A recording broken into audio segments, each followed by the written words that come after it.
Hi, welcome to the Redeemed Backslider. I'm your host, Kathy Chastain. I'm a Christian-based psychotherapist, and I'm a redeemed backslider.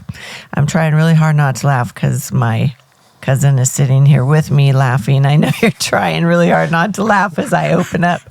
But with me today is my pastor, and I've said this before, he's my family member too, so I say that only because I might slip and call him by his name, but he is my pastor, and I'm very grateful for that today. So we are going to broach a really difficult subject today, the quote-unquote standards of being an apostolic church. And I wanted to talk to him about this because when I came back, his approach with me was very loving and what I needed for many reasons, which maybe we'll get into, maybe we won't. But I've heard as I've had these podcasts and as I've talked to backsliders, every single conversation, if it's a female and sometimes males, come back to how we live as apostolics. And I think that even for me, this subject is touchy, and I know it's been touchy for some that's come back. So I wanted you to hear from my pastor and his heart as we move forward, and we're just going to go from there. So thanks for doing this again. I'm really glad to be here again, Kath. It's so much fun, and I'm so very proud of the work you're doing here, and its reach is incredible to see. I've heard so many good reports back from very strange sources. I'm like, what? You've seen that? And just people have come because what you're doing is really touching a very wide audience. And I think the backslider can get lost in the shuffle of a church that's moving on and going forward. But I just appreciate you just, taking the time to really reach back to people who have a real heart toward God and maybe trying to heal some of those hurts that caused them to go away. So it's a beautiful, beautiful thing to see. And I just want to congratulate you on the incredible job you're doing. Oh, thank you. Means a lot. Means a lot. So I want the audience to hear the heart of a pastor, at least my pastor. I know we can't speak for others out there, but you have you talk to many other pastors, pastors, you are in community with them. What is your heart about the backslider? What are you seeing? We've had, I was counting, about 10 backsliders that have come back in the last, I was thinking like 2 years, that's just come back to our church. And I think 10 is a large number. What are your thoughts on that? Is that a large number? What do you think? I think locally, yes. I think it is. And like I said, I think your reach in this podcast is well beyond the local. You're talking what's happened in our church. And I'm pretty amazed at that because the backslider has a tendency to be written off. Like, well, they're just choosing that way. They just will never be back. And so when they come back and their heart is open and God just remolds them, you think, wow, it's so amazing. It's such a seemingly quick work that God does. And you don't realize that God has been working on them the whole time. He's been watching over them the whole time. And so to see them back locally it's always miraculous. And I guess it's always kind of dumbfounding. Like, man, really? I thought you could never come back from that. Wow. Like, I don't know if it's just. So it feels shocking to see them come back. I think it's shocking the ones that come back. Yeah. And the ones that you think, oh, they're not far from the kingdom. They're right there. They're right on the, and those seem to just teeter right on the edge and just leave a lot of that undone. And then you see these ones that just kind of way, way, way out of bounds, and you think you just can't recover from that situation. And those are the ones that come back and they're just, they're all in. They're just on the cusp of just the very cutting edge of what God is doing in the church, and they're just so happy to be home. You think, I sure didn't see that coming. Yeah. You know, and that's how you, I guess it's how you really know it's a God thing, is like you thought, because from all human perspective, you look at it and go, this is impossible. Mm-hmm. And then God steps in and you see them just make this incredible change. And you think, wow, that's the least likely candidate right. comes back. It's pretty amazing. Yeah, I feel like it's really miraculous. I mean, I think myself, because I know who I was, it's just a miracle what God has done and what he's still doing, because I know I would have never saw this or even my career field, like as a high school dropout, I would have never in a million years thought I would be sitting in a chair in a position to help someone else, you know, because I was so undone in my own life. And I feel like every backslider story is a miracle of God and his redemption towards them. And some of the ones we've seen in the church, like Keith and Carrie and Raina, and just there's so many others. Yeah. Each of those stories, I feel, is just God's, I want to say, sovereignty, his hand moving in each of those lives, because the longevity of how long they were gone, the depravity of how far they went being gone, all of us really, you know, it just looks different on each person. Yeah. Yeah. It's such a beautiful, I think that's what's the greatest thing is like God, it truly shows that God loves performing miracles. Like he just we just don't always recognize it as that. Yeah. And you just see it in people's eyes when they come back to God. They come back to that relationship, come back home. It's such a beautiful thing to see. And like I said, it's the ones that are 3 sheets to the wind, and you almost write it off. You're talking a little bit about yourself, and because we're family that,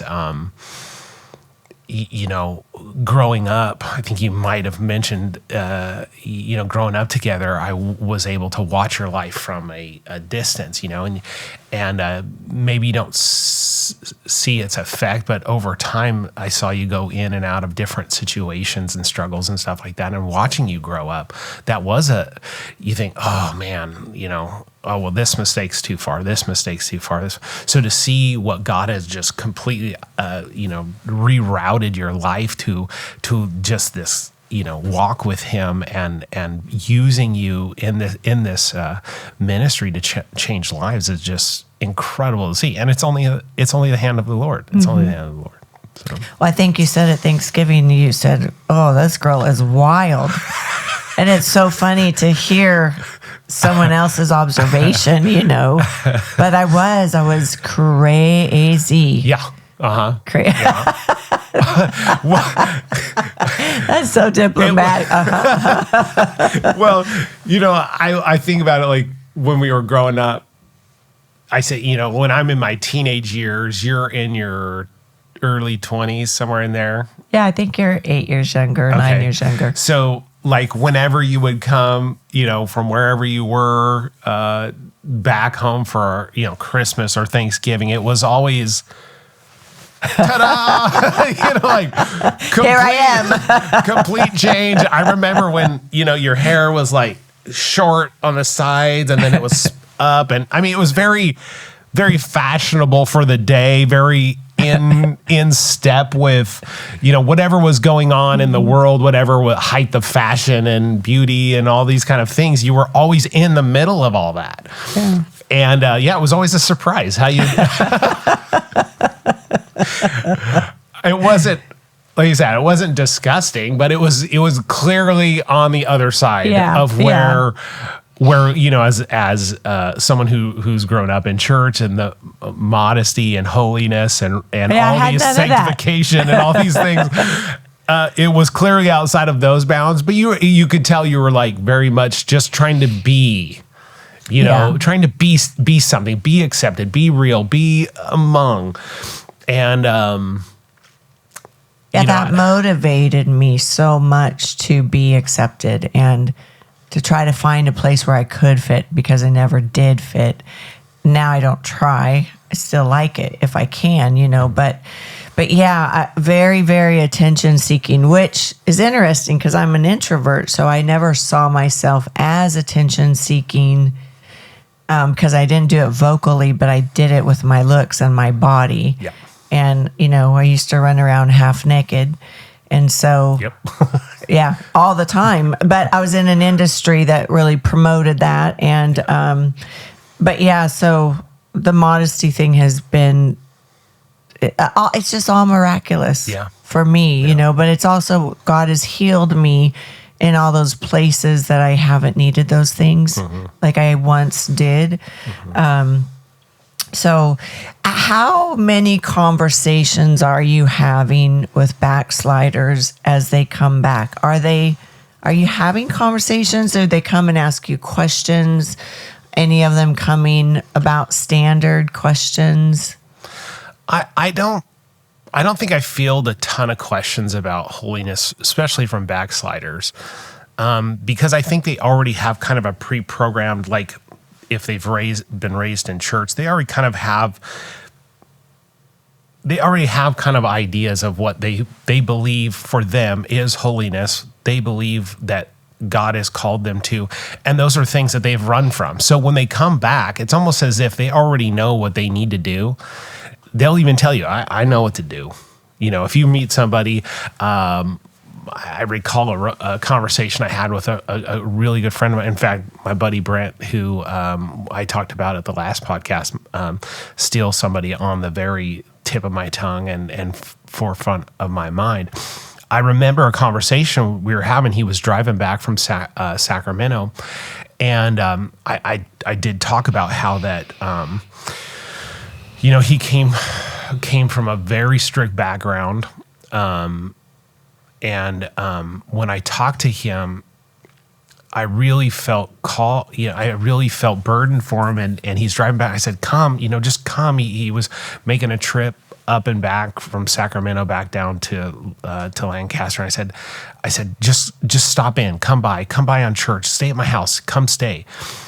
And he's all, no. I said, bro, you can come back. He's like, man, you guys just aren't there yet. And I'm like, what do you mean? And he had it in his mind that, that we didn't preach or teach holiness to the level that he was taught. And I was taken aback because there was some differentiation made when I was a youth, and I didn't realize, like I said, growing up here under my pastor, I never felt that like heavy burden to try to be holy or to be something. It was just an outgrowth of our relationship, and I always felt like that's the way he approached it. But this that my friend was talking about was very hard, like just the level of standards were there. This was the first recognition that there was differences and variance in our approach. This was when I was in, I was like in junior high, maybe something like that, maybe at junior camp or something like that. I remember some. So back to the conversation, he had mentioned, he indicated to me that he distinctly said, if I come back, I've got to go back to my dad's church. I can't go anywhere else. And I thought to myself, man, why would you say that? Like, you can come back.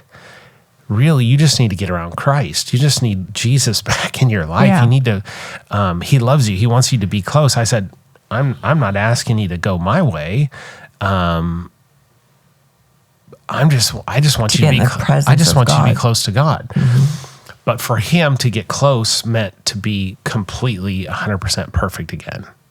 And that was a stumbling block, right? 100%. Yeah. 100%. I felt like that was just the bridge too far. That was it was just too much for him to reach. Mm-hmm. He had it in his mind, like this is kind of talking about the backsliders.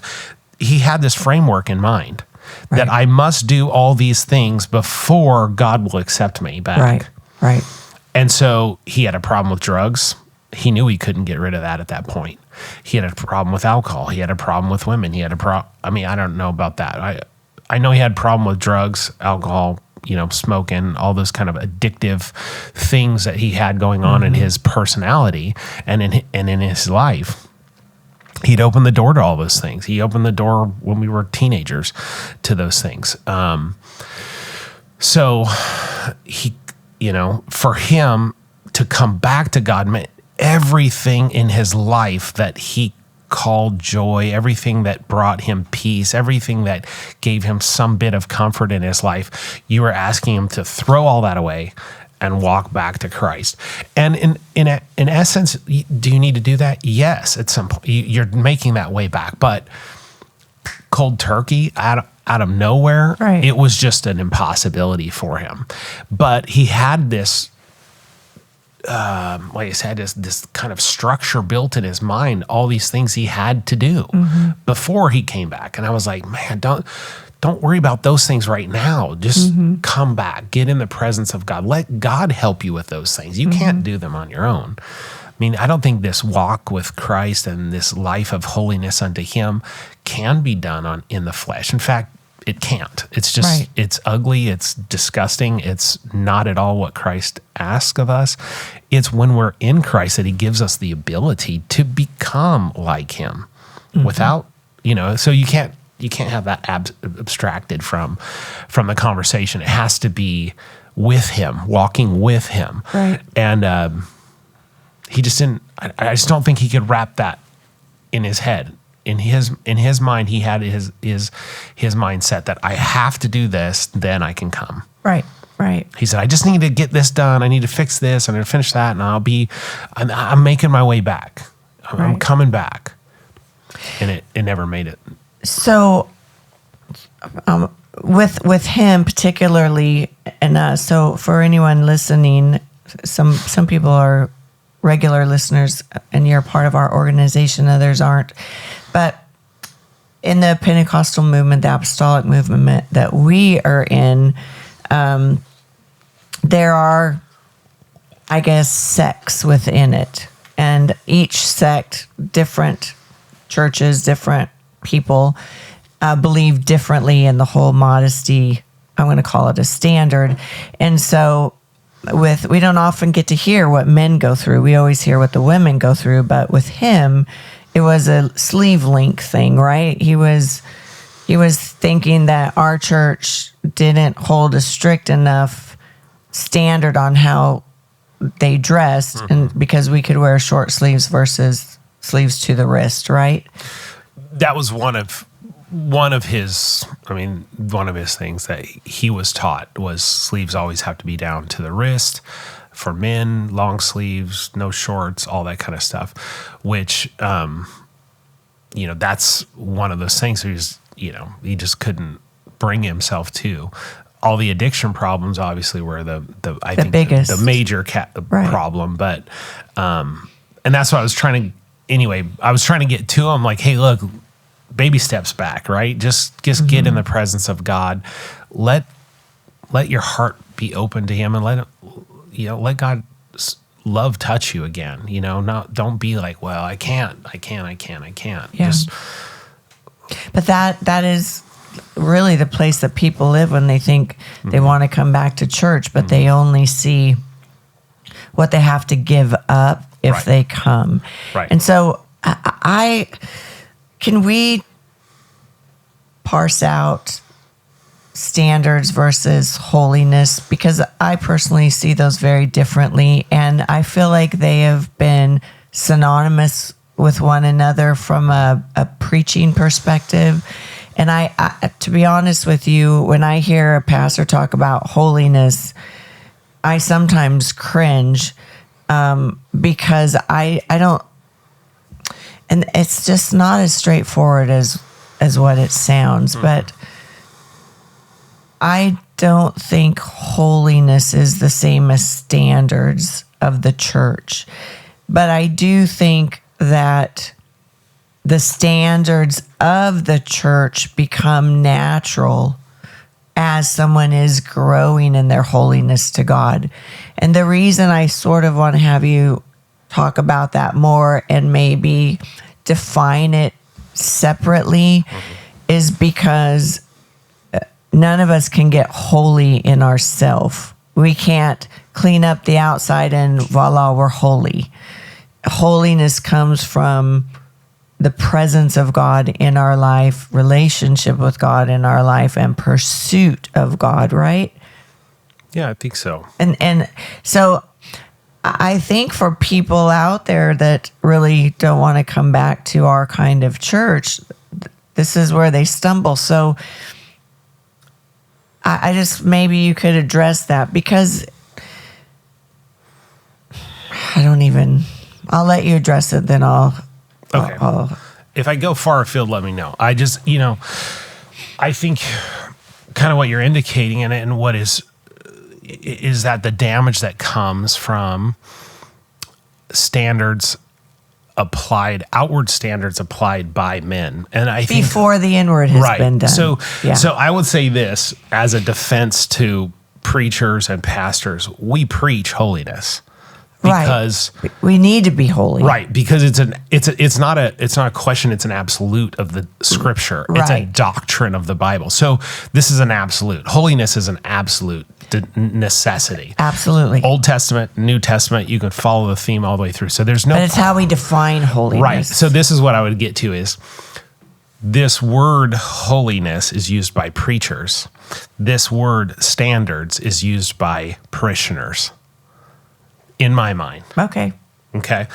Preachers that I know, men that I love and respect, they never refer to things like standards of holiness. They talk about holiness.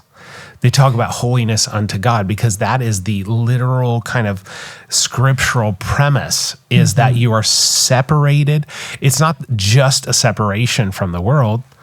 It's a separation unto God. That separation unto God brings a person to holiness. So when we talk about standards, generally speaking, when I hear this word and I hear it, it has this kind of super negative connotation, because oftentimes it's referred to by, like I said, parishioners, people who are in a backslidden state, people who have kind of struggles like, oh, is that a standard? Oh, this is a standard issue. People that are going away from God talk about standards. People that are close to God talk about being holy. You know what I mean? So I think it's a whole way. So you're saying they're the same. I think no, I'm saying when we're looking for a way out of things that are these external forces, in a sense of what people say, oh, you need to do this, holiness is this, holiness is this. So when that doesn't come from within, it's a standard from without. Does that make sense? Mm-hmm. Holiness comes the expectation of the church. Right. So this is a perception, though, right? This is how people perceive holiness, is like, you go to a church and you see everybody dressed a certain way. You're like, oh, well, that's holiness. That transitions from what people honestly express holiness as to a standard. Well, if you come here, you have to do this. It has to be like this. So those are the conversations of standards. Conversations of holiness are, how do I become like Christ? How do I become closer to him? How do I walk more like him, talk more like him, look more like him, right, think more like him? That's the conversation of holiness. To me, the conversation of standards is a conversation of minimalism. Like, what's the minimum I have to do? Mm-hmm. So these are people, in my mind, when we talk about standards, these conversations are devolved conversations that begin to talk about what are my requirements. I think once we get to that place as people or as saints, if we're looking for what do I have to do, we have missed it completely. This has to come, true holiness only comes from a life separated unto God, saying, I want to please God. How do I be right what God wants me to be? Right. That's, to me, true holiness. Standards are when you're trying to measure up to people's perception of what you're supposed to do. But doctrinal perception. Or whatever. Jerry, you have surely sat under preachers who have interchanged holiness and dress code. Mm-hmm.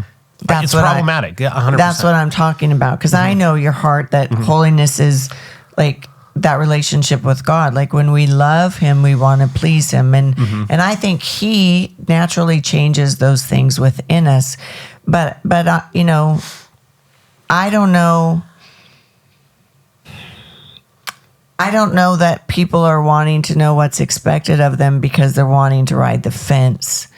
I mean, I think there probably is that for sure, but I think the hurt around this subject is when you have a preacher up there talking about holiness and then they tell you how long your dress needs to be, and if it's at your knees or a hair above, then that's not holiness. And so there is this, well, there's just been judgment. Sure. Judgment. And the perception is if I don't look like that, then I'm in a backslidden state.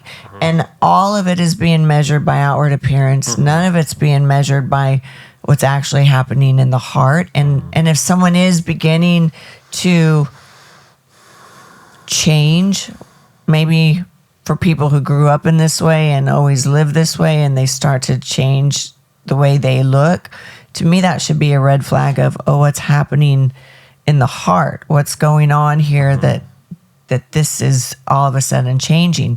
Whether they wear pants or dresses or not, it should be a red flag that there's something else happening. Yeah. It's just manifesting on the outside, right? Right. But I'm talking about the people who had really tough pastors, had really, you know, I mean, I see on Instagram, for example, and sometimes it takes everything I have not to reply, but some cute little Pentecostal girl posted herself running on like a 5K in her little skirt and the leggings that were attached and a full modest sweatshirt and her little running number. I thought was amazing. I thought, good for you.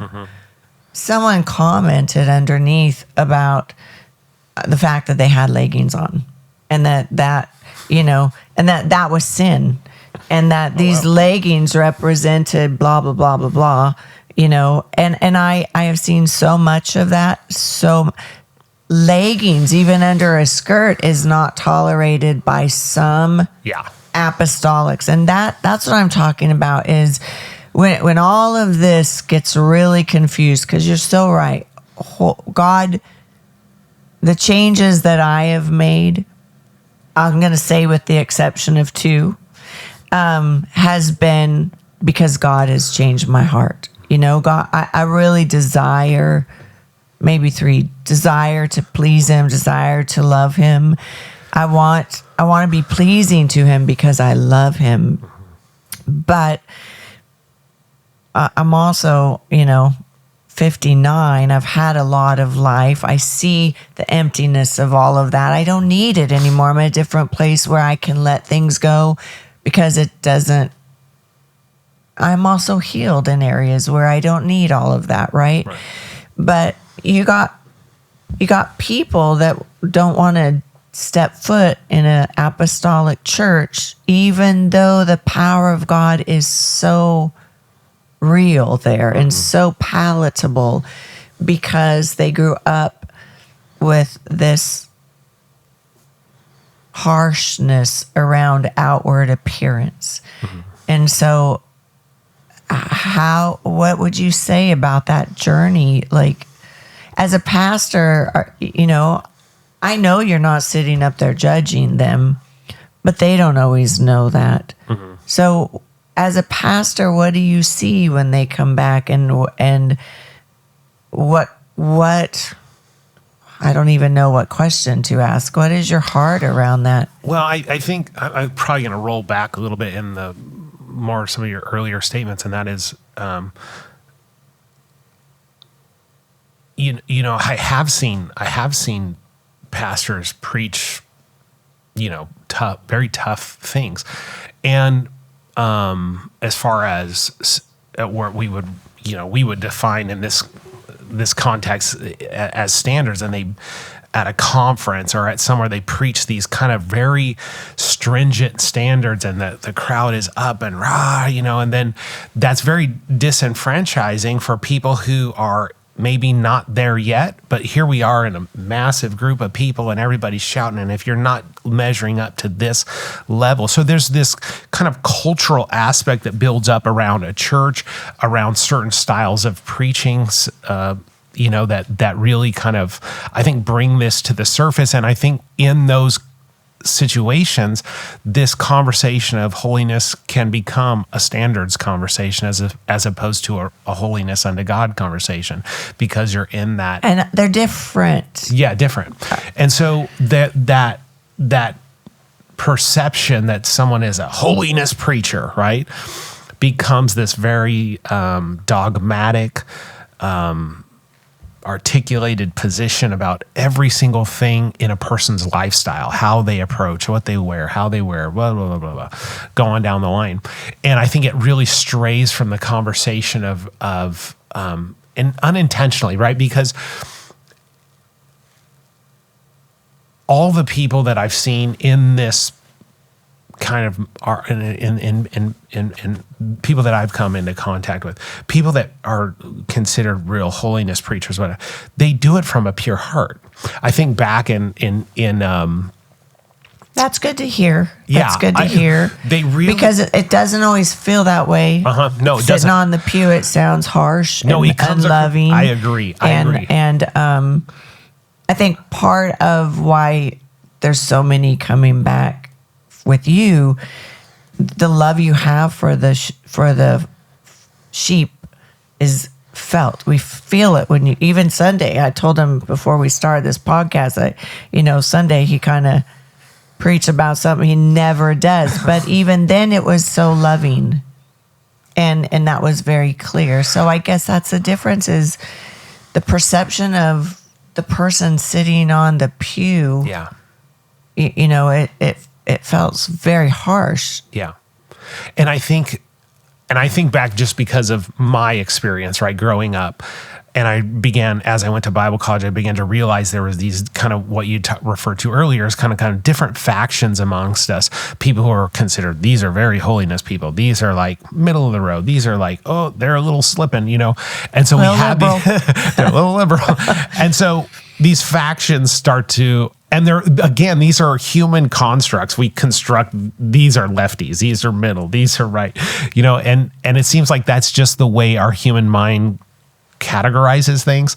And so you could have the perception, and I grew up under this perception, is that these are holiness preachers. These are, guys just trying to live for God. These are people like just about to slip off the cliff, And so I grew up under that perception. And as I've gone on in my ministry, in fact, in the last few years as pastor, I've run into a number of different pastors that I perceived very differently.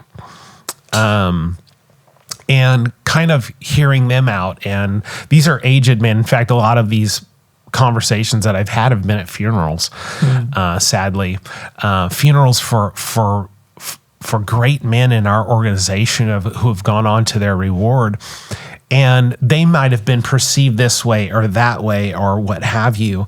But then at the end, at their funeral, you get to have these kind of conversations with people who were really affected by them, whose lives were changed by, he was my pastor. He really gave his heart to me. And my perception of that person was this dogmatic, grueling, because that's the only view or glimpse I had of their life. Mm-hmm. But then I talked to somebody who was actually affected by them, and they began to just expound upon the love that they had for me, the care and the concern.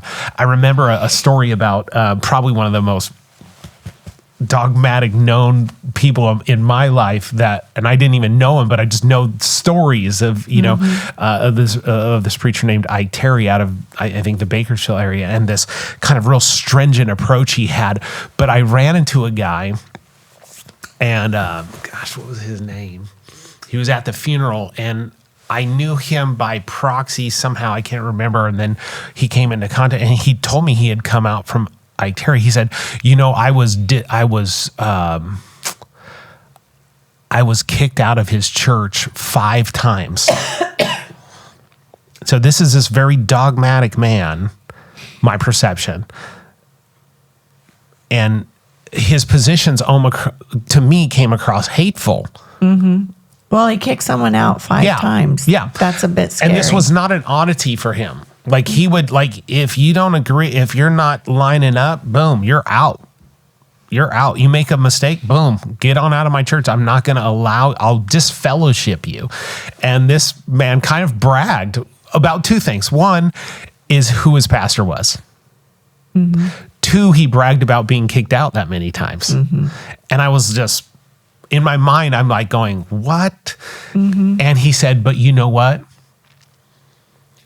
He said, this brother kicked me out. I already mentioned his name. I don't know why I'm saying this brother. Ike Terry kicked me out, disfellowshipped me from the youth group, disfellowshipped me from the church 5 times. Every single time he disfellowshipped me. He said I was a mechanic. I was working at a gas station or something as a mechanic. He said every time he disfellowshipped me, he would show up at my work, and he would work with me all day. Mm. He would sit at my job every day.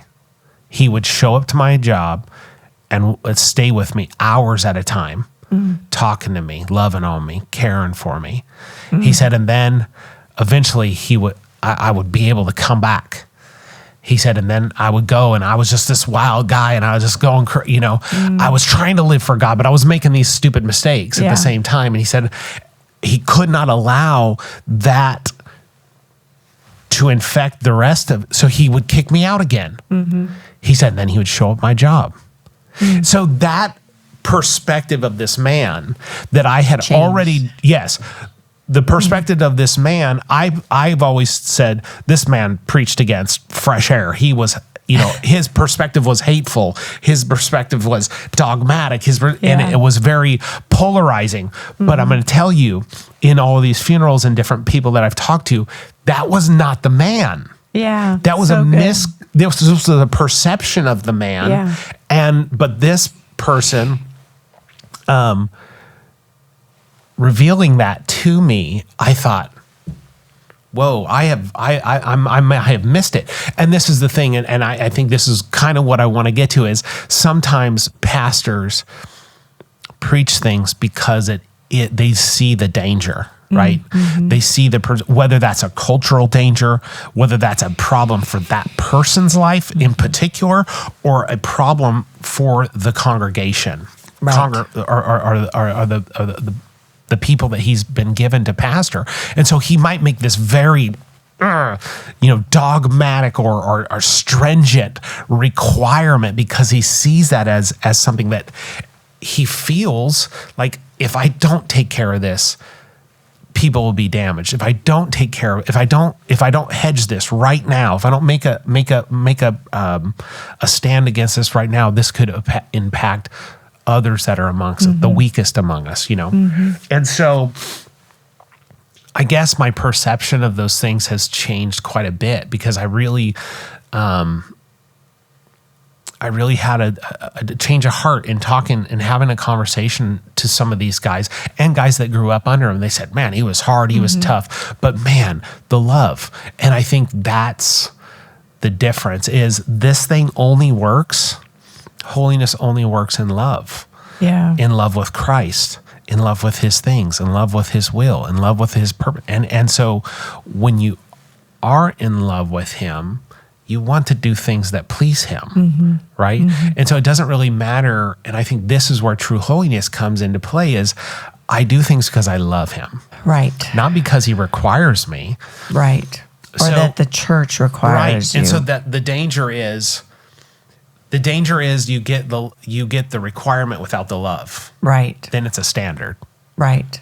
I think that's the problem, is people, they look at, they come into a church, or they have a perception of what holiness already is. They come in and say, oh, well, they aren't going to accept me. They aren't going to love me.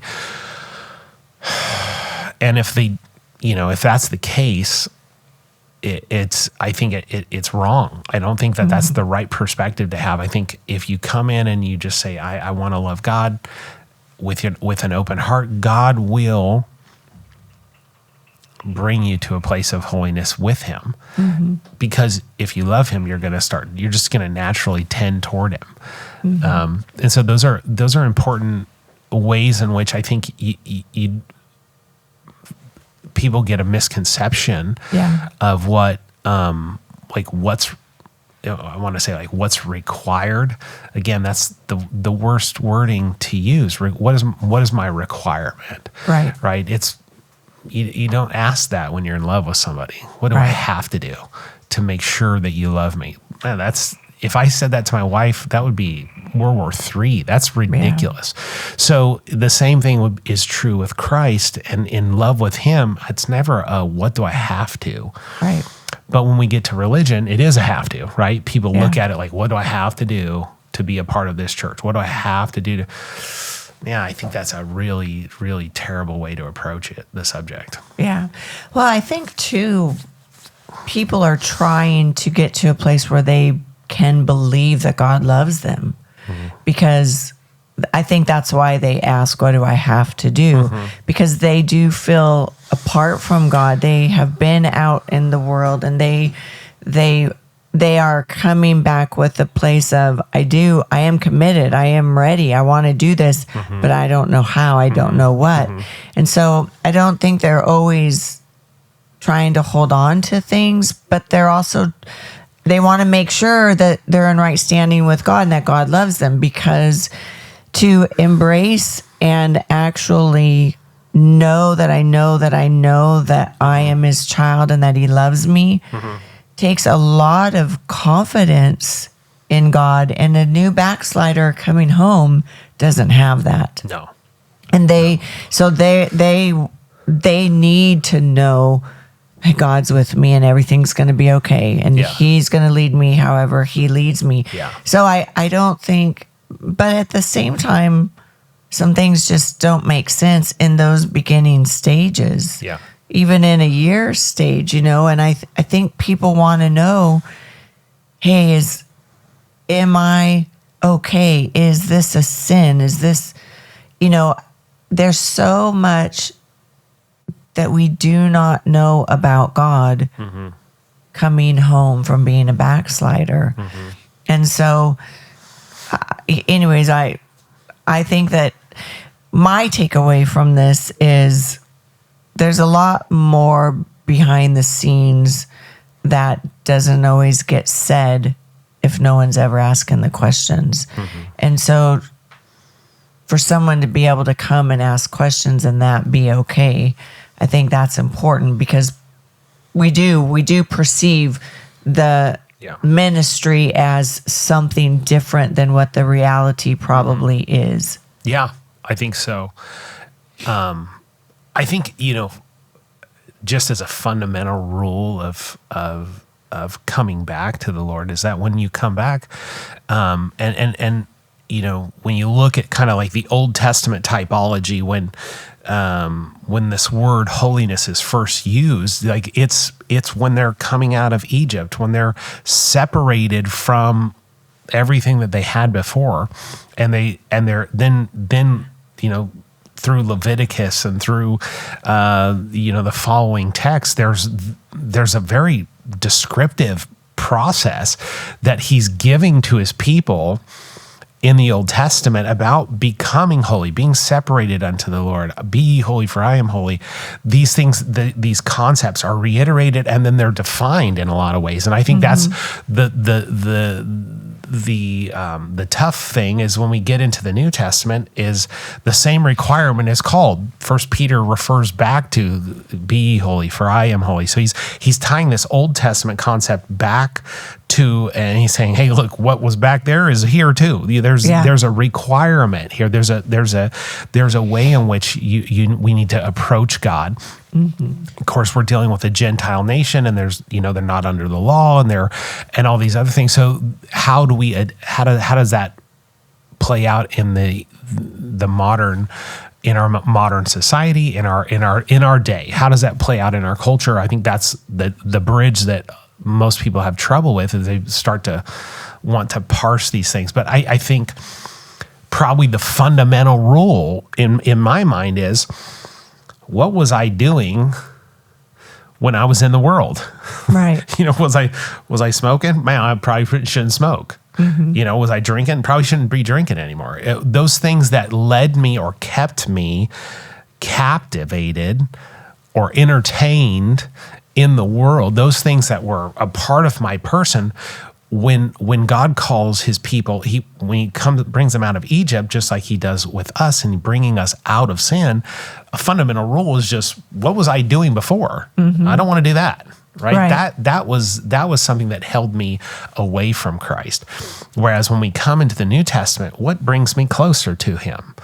I think that if we kind of simplified some of that down, like, what makes me draw closer to him? Yeah. Does if I can play that out in my life, what does that look like?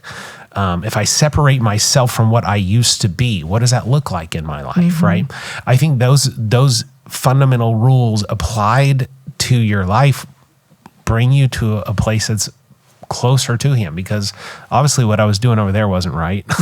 Right. or I wouldn't, I wouldn't have been held captive there. But when he brings us out, it's pretty easy to me. It's a pretty easy discussion. What was I doing before? I don't want to do that. Right. I want to do something new. I want to get closer to God. How do I get closer? I can read I can read the word. I can pray. I can fast. I can put myself in a position of obedience unto Christ. I can submit myself unto God and to man.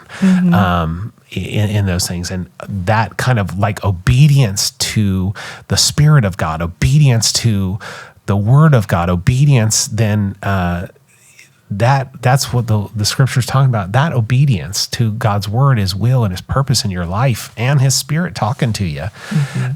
It's better than sacrifice. It's not a challenge to be holy. It's just being close to Him. Yeah, but I agree with you. That's a heart posture that gets developed in the process. And backsliders coming back, I think they know one thing, is that they're not okay. They're tired of what they're doing, and they're probably living under conviction, and the Lord is dealing with their hearts, and so they want to return to God and at least start off getting to know Him again, like the prodigal when he came back to his father. But I forgot what I was going to say. I just lost my frame of mind. Anyways, sorry, I just lost my thought. I just don't want the person out there that you cannot be alive today without thinking and knowing that Jesus is going to come back soon, that the prophecies are being fulfilled. We're seeing it in real time. Yeah. The mark of the beast is closer than it's ever been. And I really think it could get rolled out any minute, Sure. Right after digital currency and digital IDs coming. But I think people out there that have had any footprint of being in church is knowing that, and they're starting to look at that. They're starting to get afraid of that. They're starting to realize, oh, I need to get my life right. Yeah. And I don't want the outside appearance of somebody to affect whether they walk into an apostolic church. Yeah. Because that can't be the reason that they don't get their life right with the Lord. Yeah. I think it's such a beautiful moment, though, in our history, in where we're at as in the timeline of God. I don't know. I mean, we are closer now than we've ever been to the coming of the Lord. And I think you're right. The person that grew up in church, or even, or maybe wasn't, but they know enough of the word of the Lord. They've heard enough about it that they're like, wait a minute, this is close. The things that they talked about are happening. The revelation of that is a very clairvoyant call to those who are his. Yeah. And I think a lot of people are opening their eyes. And I think that's what's so beautiful about this moment in our lives is that when you start to say, okay, the Lord is coming back soon. That's why I smile, because it's when you realize that, you must compare and contrast now. The Lord's coming back. Eternal weight of glory, eternal relationship with Christ, the beauty of being able to live with him forever, compared to where I'm at today. Right. You know what I mean? So whenever you grapple with these ideas that the Lord is coming back, you must also grapple with the idea of, what am I holding on to in this world that's more valuable than this? Than eternity. Yeah. The pearl of great price. I sell everything for that. And I think that is the essence really of holiness, is like, you make this decision, like you look at the world and say, whatever that is, I don't want it. It's not to be compared with this, with what I can have in Christ Jesus, what I can, how close can I be to him? It's no longer a discussion when you really compare and contrast these two things. When you see the coming of the Lord so soon, the reality and the reality of hell, the reality that his word is true, his will is coming about. That doesn't, all these. I just think it's such an eye-opening moment in our history, in our society, in our culture, blah, blah, blah, blah, blah, all the key phrases. I just think it's such an eye-opening moment for us. And I think as a backslider, it's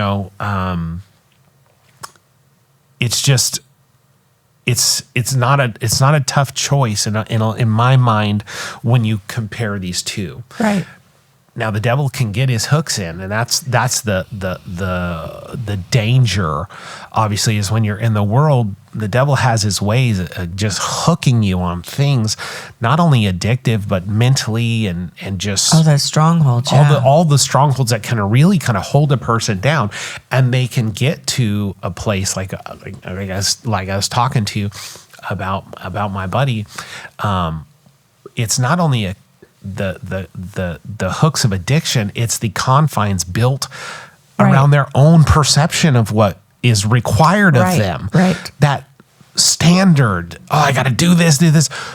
Skip all that. As a pastor, that's what I said. Yeah. We're not talking about that right now. What I want you to talk about is getting in that altar, getting close to God. Right. All this will make sense once you're close to God. Right. Once you're in a place where you're like, when you've made that contrast, like, oh, okay. Yeah, heaven, hell, not a difficult decision. Streets of gold, burning fire. I mean, the contrast cannot be more poignant. So when you look at it like that, you're like, man, what can I give in exchange for what can a man give in exchange for his soul? Right. So there is no cost. There is no requirement. Yeah. That you should be intimidated by, because if I do it because I'm in love with Christ and I want to be close to Jesus, it's going to be easy. Right. Jesus said, my yoke is easy and my burden is light. Right. And truly it is. And I think that's the thing, is people put a burden upon themselves that's not required of the Lord. Right. And that danger is, now I'm being yoked up with man's concepts.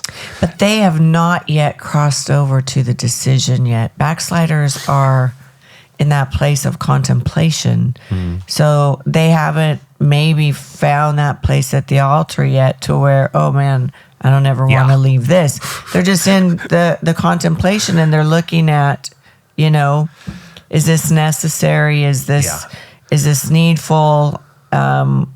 there's been a lot of judgment around the issue, right? So, yeah, I think you're right. When someone is in the place that you just described, there is no there is no question, right? Because you are back into that place with the Lord that is what makes us want to just pursue him and please him and love him. Yeah. But that contemplation place about coming back to an apostolic church, because I say on here a lot, like, just come. Yeah. Just come once. Yeah. Just come and walk in the door and see if you feel the presence of God. Yeah. You know, but I think so many are afraid to walk in the door because A, I think they're going to feel the presence of God and they know that. Yeah. And B, they're not ready to kind of take all the other steps. And I would say, so I'm going to pause here and talk about our first conversation we had, because I wasn't either. And the things that I've given up in my life today have been because God has showed me some things, except for like the 3 that I'm going to mention. But I think I want to remove the barrier in that contemplation moment for people. And I think you did it so beautifully with me, you know, when I came back. Do you remember what I said when I called you? Yes, kind of.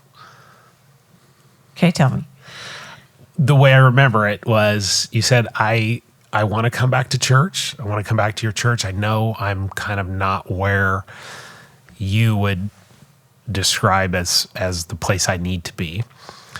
And my response was, yeah, Kat, if you, I want you to come back. I want you to come back to my church. I don't want those things to hold you back, but but if you have already a made up mind, this is just the way I'm going to be. I'm not going to change. This is who I am. And I said, well, then that's not going to be a good fit. Something to that effect. But I said, if you'll come and you just remain open to God, if God requires more of you, if he asks more of you, if he begins to ask you to change, I'm just asking you to be open to that. That was that's the way I remember it. Is that? Yeah, fairly, yeah. But for the audience, so you guys don't know me unless you've seen my Facebook past pictures, but by the time I think I asked, I'd already cleaned up my modesty stuff. I had already cleaned up how I presented my body to the world. I wasn't, you know, for me, for where I was, right? But I still wore big hoop earrings.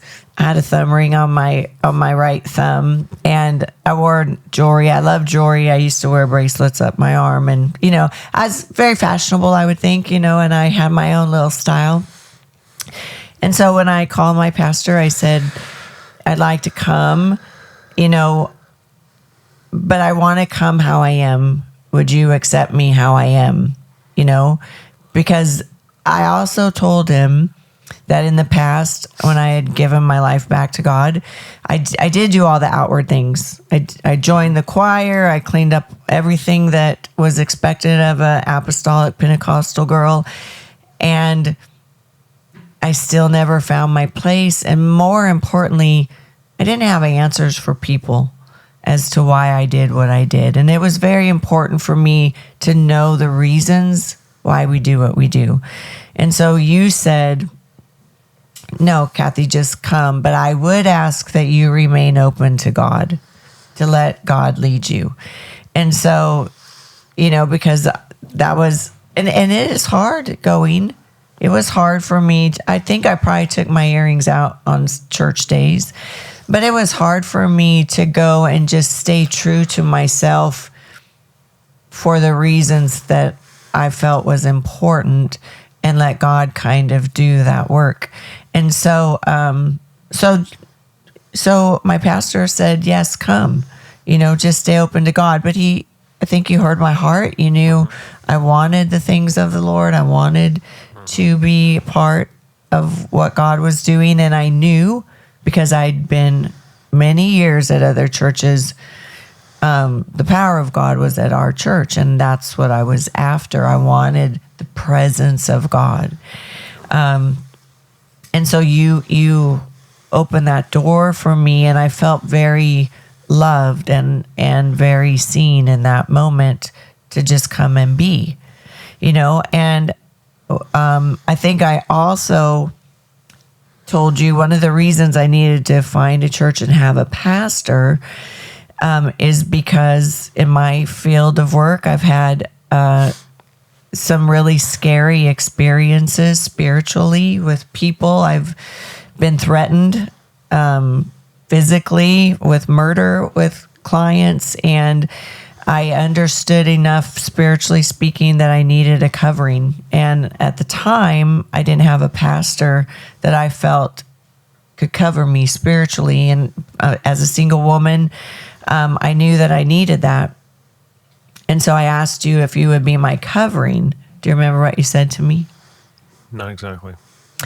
You said, well, Kath, the first covering is hair. And you said, I'll be your covering, I'll be your pastor. But, the Bible says hair is your covering. And so you very gently talked to me about hair. And at the time, I used to cut my bangs. I cut my hair a lot. I always wanted it long because I never got to have long hair. So I did do that. But I stopped cutting my bangs from that moment on. For that reason, and so anyways. And you look good. Thank you. It's been an adjustment because I'd only seen myself for so long. But, the hair thing, to be honest with the people watching, once I got in trouble for cutting my hair when I was a kid. My mother made me memorize a whole 11th chapter of 1 Corinthians on hair. Like I was grounded till I memorized that whole thing. It took months. I will say I've studied it out a lot. I still don't have the complete revelation, but I do it on obedience unto my pastor because I feel like it's needful, and I did ask. So we went to Israel. And I was able to see some things being in Israel about the holiness standard, the modesty, I will say, standard, and the hair thing. And I did read Sister Haney's book on guarding the supernatural, which was all about hair. I still struggle with that in myself, and I am praying. And not that I struggle to want to cut my hair. That's not it. I struggle with wanting to be fully persuaded in the reason, because the way the Hebrew interprets script, the way it all is interpreted in original language is to me a little different, but it doesn't matter. To me, that doesn't matter. I trim my dead ends because if I don't, my hair would be up to here and it breaks. So in some ways, maybe I'm not being completely obedient in the trimming of my dead ends, but I really endeavor. I don't cut my hair anymore for fashion in any way or anything like that. I'm really trying to gain some revelation in that area. But I don't know if you want to comment on any of that. Maybe not where I'm concerned or where I'm concerned. I don't care. But I think any kind of insight you could offer people watching about that particular thing would be about hair. Helpful. Yeah, the hair issue obviously is one of those very prominent ones amongst us, because people look and they say, "Oh, all your ladies have long hair," the text obviously referring to uncut hair has always been a prominent factor when Paul's writing about these things and kind of delineating, and not that hair is the essence and the essential center point of that text, although it is the tool he uses to show the headship and authority of God. God is the head, man, and then the woman, and that each of those cover. So God covers man, man covers, and God gave the woman her hair for her covering, and that covering is symbolic of, the covering over the mercy seat and all these beautiful analogous things that go back to the Old Testament. And so it's become something that's really delineated who we are as Pentecostals is the hair issue. And because the scripture refers to it, in that way, and it talks about that headship bringing authority, bringing right alignment with Christ, and also the benefit of having what Paul refers as power with the angels. And so there's something very, even if we don't understand it in its totality, there's something powerful there, and we realize that. And I think you made mention of it is, you've been to a lot of churches, and I think we had that conversation when you were coming back, and you had mentioned, I want to come back where the power of God is. I want to feel his presence like I know he is, that depth. And I think I asked you at that time, I said, well, Kat, what's the difference? Because I know you've been to churches that no longer find that as a position to take. Like, well, you can do whatever you want. You can cut your hair. You can wear whatever you want. You can just come and be, and don't make any changes to your life. It's not that they're wanting to go away from God. I think ultimately they just want to lower the barrier so more people can come. Right. I think it's done out of a pure heart. People a lot of times lose their standards because they think the standards are holding people back. Right. These kind of doctrinal positions are holding people back. And so from a pastor's heart, they say, well, if there's something in the way that I can help, I'm going to get that out of the way so that more people can come, more people can experience. What ends up happening is those barriers that God builds, those headships, those authorities, those that structure that the Lord put in place, once removed, it no longer has the same effect. And you can definitely sense it. You can definitely feel it. If you're spiritually attuned, you can walk into a church and say, the Spirit of God's here, but it's not that deep. Right. And then you go into other places who definitely kind of are a lot more holiness oriented, and you can feel a depth. And so you can tell the difference between, from my experience, this is just, from my experience, you can go into a church and you can tell if they're holiness people or not. Because there's something very beautiful and something that God really stands with when it comes to holiness. And I think, like I said, there's so much historical, textual evidence to this, and an absolute call from the scripture to be holy. So whatever that is, we need to have it. Whatever it looks like. Whatever it looks like. You need, it's not a maybe or it would be a good idea. It's an absolute from the scriptural position. And so what does that look like? I think those are the hard discussions, but it gets to where if you get into a congregation that has this perspective of holiness, like I want to be close to God, what do I need to do? What can I do to be close to him? When you get around people like that, there's something very real about that. There's something very, the Spirit of God seems so real, so depth. So, because I think God just loves that sacrifice, that obedient sacrifice unto him.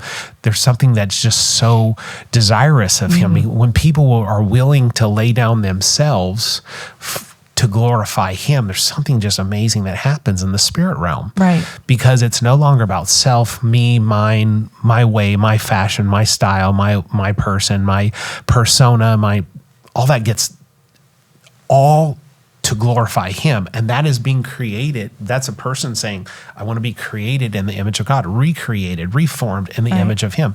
And so I think that is kind of the essence of holiness, is being created in his image. And getting back to that place where we are in his image. When we're in the world, we're doing everything almost to diminish that image. In fact, you look at, culturally, and I would say the ultimate play of Satan is to damage the image of God. I think identity issues are the number one mental health issue. How it plays out in every piece of mental health. I feel like it always comes back to an identity piece. Wow. Because shame is about identity. So everything comes back, I think, to identity. All the eating disorders, all the anxiousness, depression, it's all rooted in rejection and abandonment are the core issues that create personality disorders, and most of what mental health issues are rooted in. All of that's identity. Right. All of it. All of it is an absence of love. Wow, I've never heard it like that. That's interesting because I think... And you're right, Satan does come to steal that from us. So that's the best way to absolutely destroy somebody is, right, you tear them down. You break what they think their image is. Right. So if they're popular, if they're cool or whatever you want to destroy them, you're going to break that image. And when, in the Garden of Eden, right, Adam and Eve are created in the image of God, and God reaffirms that constantly, right, that you're made in the image of God. And so anything that can destroy that image is what the devil is after, to destroy what God has created. So, I mean, you see it in all the different, sin community, if you will, communities. That's a stupid way to say it, but sin changes the look, right? If you see somebody who's hooked on methamphetamine, it's unmistakable. Right. And if you've ever used meth and dealt with that, you see it. Oh, it's unmistakable. If somebody doesn't see that, they might not recognize that, but the identity is so clear. Or whatever your drug of choice, or whatever whatever sin that really can get a grip on somebody's life, it's unmistakable. Once you lust or whatever, when you see it on somebody, you can't unsee it. It's there. I mean, there's an image that is created in that person by whatever afflicts them, whatever bondage they're in, that image is created in them. Right. And that's why I think it's so beautiful when a person comes back to God, like the story in Jeremiah where Israel is, they've been destroyed by slavery and the image. The Lord says, come back to me. I'm going to put you, I'm the potter. Let me put that lump of clay back on. He says, look, watch, can't I redo it? Look at the potter, how that vessel was marred in his hands. It was messed up. It got sidetracked. It didn't take the right form, but I'm going to take that lump. I'm going to rework that lump. I'm going to let me be that to you, Israel, God was saying in Jeremiah.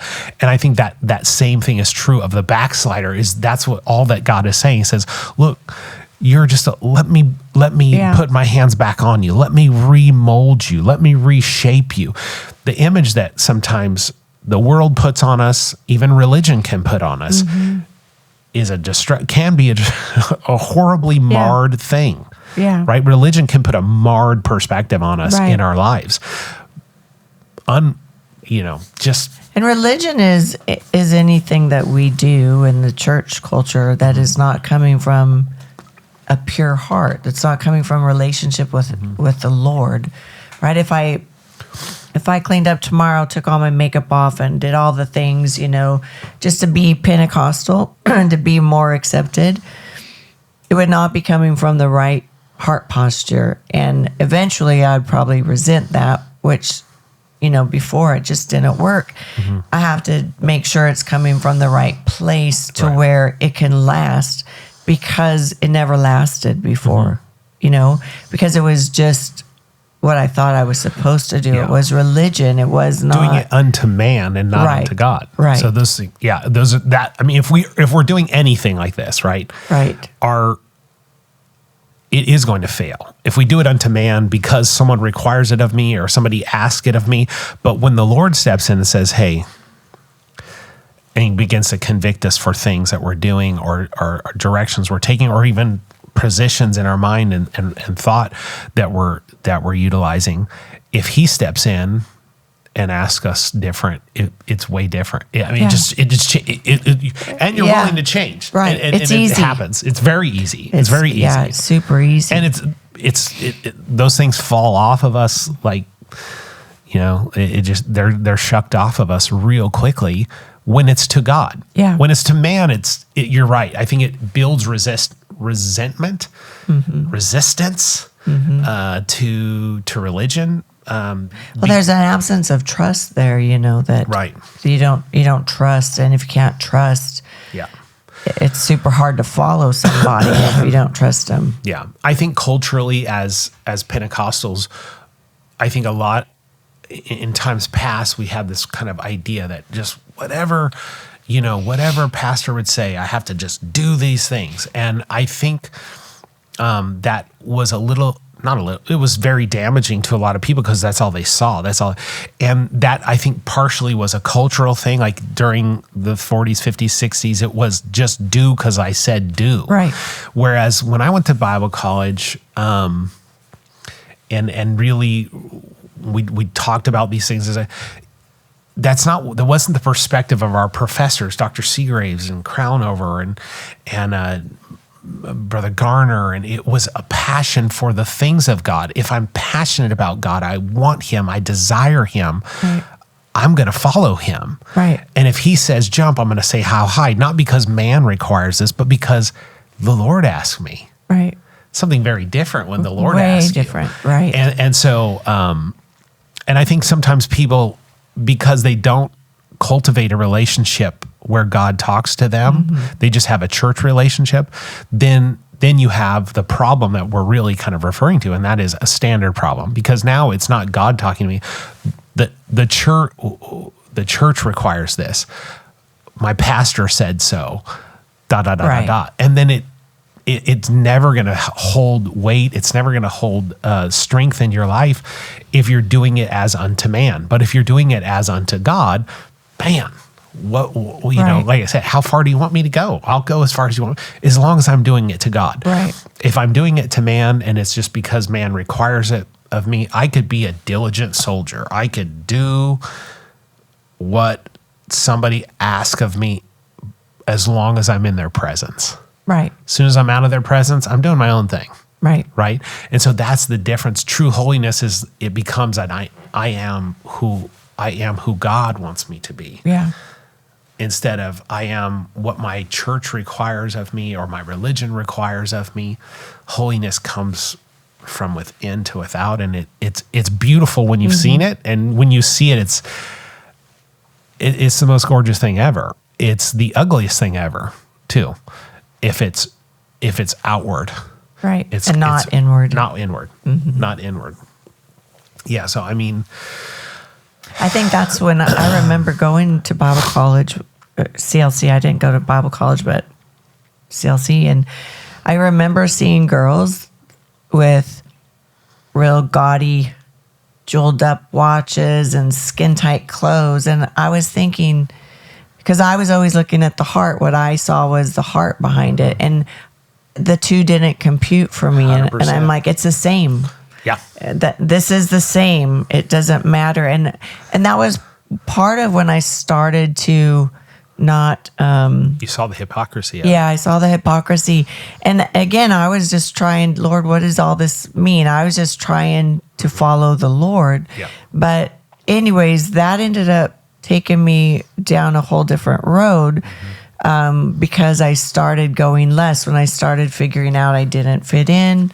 I was always at church on Sundays, but I stopped trying to be involved in the culture because I did see the hypocrisy. Yep. But in my own self also, I went a whole different direction because, again, my wound was needing to belong someplace.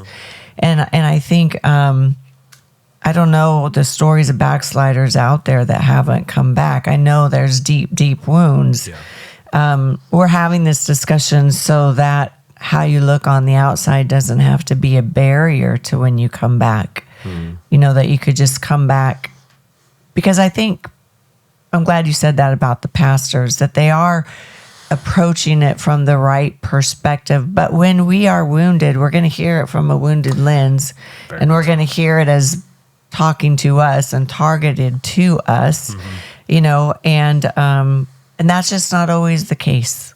Probably, actually, rarely the case. Yeah. that it's specific towards one person. So I want to talk a little bit about the things that I've given up and maybe the conversations that we've had. So for anyone out there that doesn't know me, I have come from a lifestyle of fitness, very involved in the fitness community, and the gym has been a big part of my life for a long time, which is why I walked around half naked most of the time. And so that was just one of the pieces. The other piece is I hated dresses. Like, I don't think I even had a dress in my closet when I came back, maybe one or two, because I was so uncomfortable wearing a dress. Very ultra uncomfortable, because it really triggered me to how I was raised, and I wanted nothing to do with that. Mm-hmm. And so one of, what happened for me is, tell a little bit about my story, is I started coming back to our church, and the Lord had been dealing with me, and I already knew the world had nothing for me. I think I feel like I had a really good taste of the world in lots of ways, that no amount of money, no amount of prestige, no amount of anything was going to fill the void that only God could fill. So I'd been coming. And then I went to Israel with Christian Life Center. And before I went to Israel, I sat down with my pastor because, again, I didn't have many dresses, and I hadn't really found my place. I hadn't really found my place in myself to be comfortable in my own skin. I couldn't imagine going to Israel and wear a dress every day when it was wintertime, and I didn't know. Like in my mind, conceptually, I could not figure out how am I going to wear a dress for 10 days. And I was bringing friends that weren't Pentecostal at all, so I probably had a little caretaking going on there. But do you remember when I came to you to talk to you about that? A little bit, yeah. I don't remember all the specifics. So I knew I was going with the Haneys. I knew I was going to be going with CLC, and I knew probably everyone else was going to be wearing dresses. But it was very important to me to walk this out with God vertically and to be true to myself. And if I would have worn a dress on that trip instead of leggings and sports clothes that I ended up wearing, I felt like I would have been in a little bit of jeopardy within myself, because I would have been doing it all for the wrong reasons. But you told me, Kath, you wear what you're going to wear. You're probably going to be more noticeable because you don't fit in, because you're not wearing a dress. You're probably going to stand out even more, and I don't think that's what you really want to do. But you do what you feel you need to do, essentially. Do you remember that? Yeah, vaguely. Yeah. But I did talk to my pastor, because my heart was not to be disrespectful. I didn't want to be disrespectful. I didn't want to go having the liberty that I had in the Lord, because me and the Lord, I felt we're in a good place. I wasn't trying to go, do whatever I wanted in a certain way and then be with all these Christians. I was never trying to be respectful, but I was really, really trying to stay true to myself and let God do that work in me over time. And going to Israel helped me a great deal in that for the first time I really had a different lens to see modesty through, bigger than just a Pentecostal environment, because I just could never get it. But probably because I was only looking at myself and my own little world. I didn't notice if people noticed me. I didn't care if people noticed. It wasn't important to me, so I wasn't paying attention to it. But when I went to Israel, I got to see how the other women dressed, and I got to see how they, didn't wear makeup. Other women, like No, not our people. In Israel. Jewish the people. Lady. Okay. Yeah, Israeli ladies. And even the Islamic community, because we were in sometimes the Islamic communities, they actually understood it from a very different perspective, but from a religious perspective also, in following their custom and culture and holiness standards. Mm-hmm. And so I came out of that trip really thinking, wow, that makes so much sense. It gave me a bigger context to look at than just the way that I was raised. And I could see from a broader lens what it really meant in other cultures. And Pentecostalism is, everything that we believe from the Bible came from Israel, because that's where Jesus came from, right? That's where everything was written. So that helped a lot. And then I came to you to ask about the pants and dresses issue, probably a couple of years. And the reason I did that is because when I came back from Israel, I was very moved on that trip in many ways, but I went to Landmark right after that. And as I was sitting in Landmark, I went by myself. The Lord just really began to speak to me, and everything had come full circle for me. I think that one night in Landmark, it was a Tuesday night, but the Lord began to speak to me, and he told me, I have called you to this. And I didn't know what this was, other than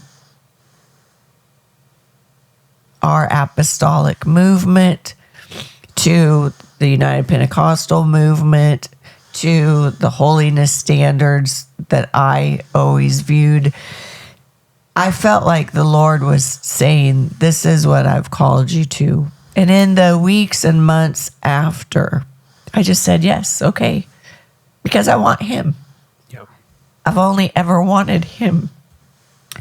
But I had to unpack all the wounds from childhood and all of the religiosity that came with it, and just be able to get a clear picture of the Lord.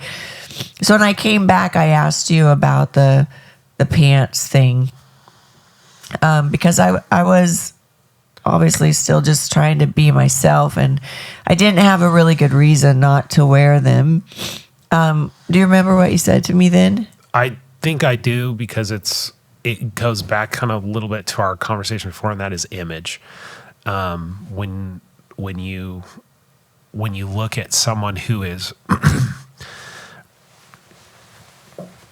trying to change their gender or whatever, the first thing they do is some very noticeable things that is clearly the opposite of what they are. So if they're a woman and they want to be like a man, the first thing they do is cut their hair and put on pants. It's unmistakable. It's every single time. And vice versa. Man wants to look like a woman. First thing he does, grows his hair out in some weird way and tries to put a dress on, which just doesn't work. And so, but it's so much a part of the identity of a man as a man and a woman as a woman, that they automatically know, even unconsciously, they're saying this is the right image.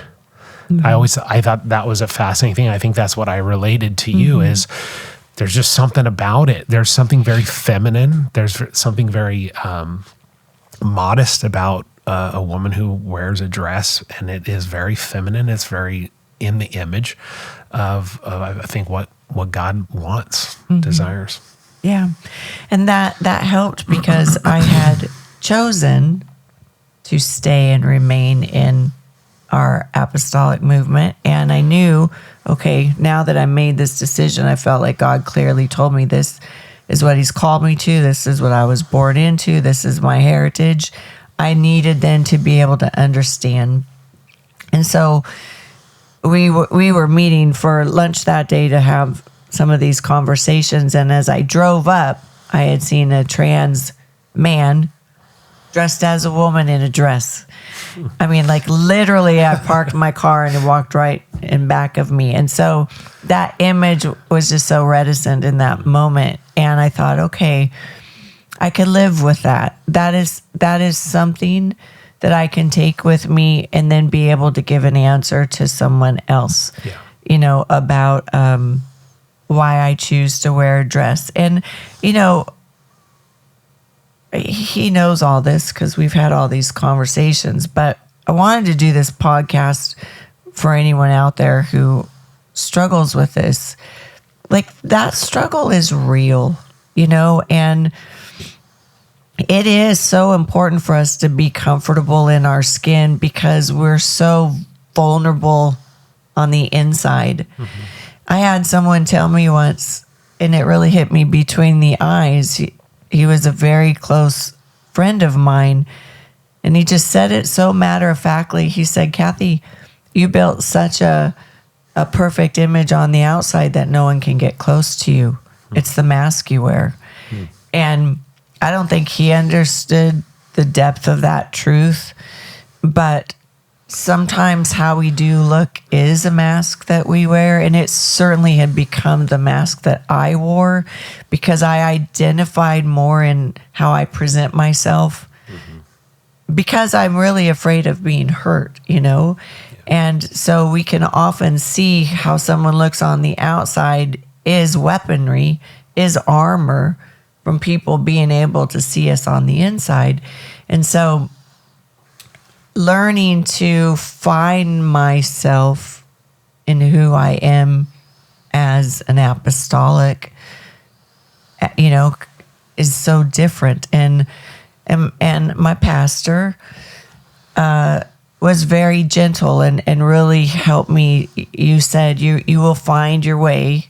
You'll find how you fit, and you'll find your own style again. And it has taken some time. I remember that conversation. You're like, I just don't know how I would look because you have always been very focused on fashion, and you always have dressed, like I said, always up to date and always looked good. I said, you'll figure it out. You'll figure out a style that's unique and your own, and I think you've done that. Yeah. And, in that conversation that day, back to the jewelry thing, I used to wear this thumb ring, and you reached over and pulled at it, and you go, what does this mean? You said, what does this mean? Mm-hmm. And it really meant nothing. There was no significance to it. There was no memory attached to it. It had not been given as a gift. And I thought, okay, so I took it off that day. I never put it back on. But I was intrigued by the things that you notice, and I know you're very prophetic. So I think of that too often, nothing gets by you. And so when you comment on something, I pay attention. You're giving me a lot more credit than I deserve. Well, I do know that about you, but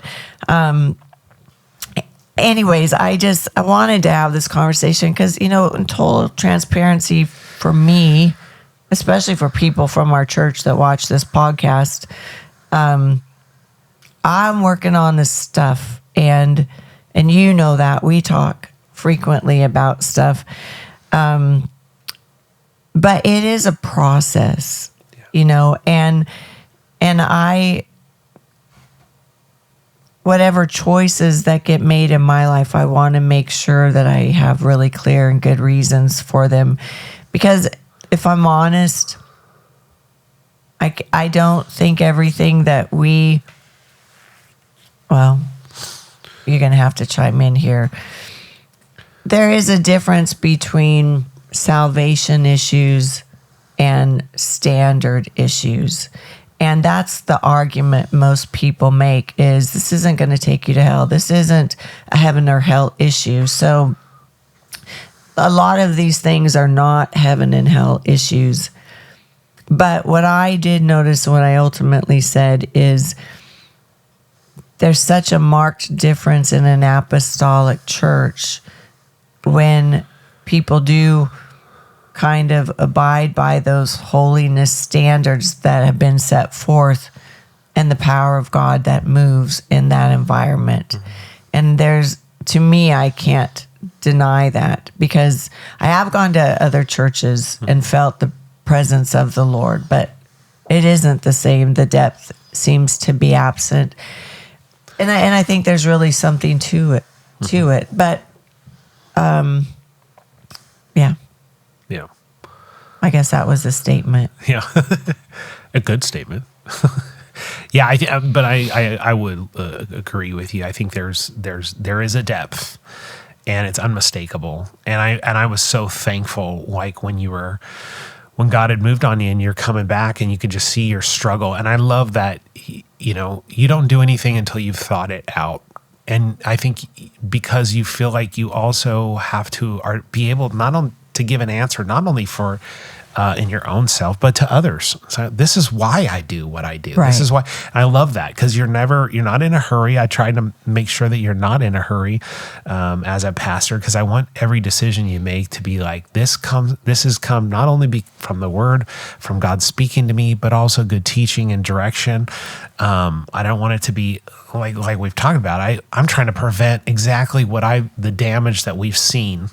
Right, because it has affected a great many people in our organization who grew up and love God and care and have depth, in relationship. They've experienced Jesus on such an amazing level, and then these things destroy because, like you talked about, I think early on when you you got all involved and you did all the outward expression, and then you saw people who were following some sort of guidelines and standards, and yet their heart was, was not even real. It was not genuine. But from outwardly, they looked right, but inwardly, it was exactly what Jesus was, in my mind, exactly what Jesus was talking about when he looked at the Pharisees. He said, "You're whited sepulchres. You have this beautiful outward appearance, but inside is death, is dead men's bones."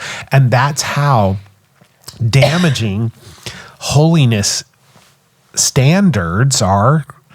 When they're not genuine, they're just an outward expression. It's pretty on the outside. It's following the rules or whatever, but it has no validity. And when you see it, the hypocrisy of it is destroying. It destroys everything it touches. When I came back to God, and I'll just relate this quick story to you, is when I came back to God, the first time God spoke to me was about a girl. And I was in a class, and this girl walked in. I was single. I was of age. I was, and this girl walked in, and she was Betty Pentecost. She had everything dialed in, head to toe. Her hair was long. Her hair uncut, links and all this other, everything was in its place. It looked picture perfect, right? And I looked and said, "Oh, this, that girl's Pentecostal." She's, and that was such a contrast from the world that I thought, this is beautiful. And immediately the Lord spoke to me. He said, "Don't even go close to her." And I thought and I remember just kind of sitting back in my chair going, one, God just spoke to me. Two, why is he, why is this? And that was probably the best direction God had ever given me in my life. And it was very clear, very poignant. And not to impugn that person, they were going through their own struggles at the time and what have you. But God looked down the road in my life and said, if you get close to her, she will destroy you. All of that was true. All of that was true. And I think about the different things and how that God led me to my wife, and how the beauty of holiness was so genuine in her. I saw her from a long way off, and the Lord said, "There's your wife." And she had to be 200 yards away from me down in the altar praying. I think it was at Bakersfield at youth convention. I saw her way down in the corner, just off by herself, just worshiping God, praising God. And I thought, who in the world? And God said, "There's your wife." And I said, "Who is this?" And so I made my way down to where she was at. I sat, 5-6 rows back off the front, and after service was over, and I thought I better find out who this is. She turns around, and it's a girl I knew from junior camp growing up. I met her when I was, I think I was 11 and she was 10. So it's like I knew her all along, and but that reality of true holiness was seen in her. She was off by herself. She had no care. Yeah. She didn't care. Everybody else is like packing their stuff up. Oh, where are we going to go? We're going to go to Woody's. We're going to go here. Who's going with who? Everyone else is having those discussions. They're out in the lobby. They're already gone, and she's just down there worshiping. And the Lord said, "That's your wife. That's who you need in your life. That's what that's what I need for you. That's going to help you." And I was obedient to that, and I, of course, she was gorgeous too, but which also made it super easy. But the two met, right? The idea of holiness and genuineness, right, was real. It was not. It was not put on. It was not. It was not just some outward thing that she was trying to measure up with. Yeah. It was real. It came from here. And even though in my early attempts to dissuade her from certain positions of holiness, she would resist to the core because that's not who she was. Right. Even in some of, so that strength that she had, a woman that takes that kind of strength position where her covering, her head, was solid, right? Her dad raised her like that.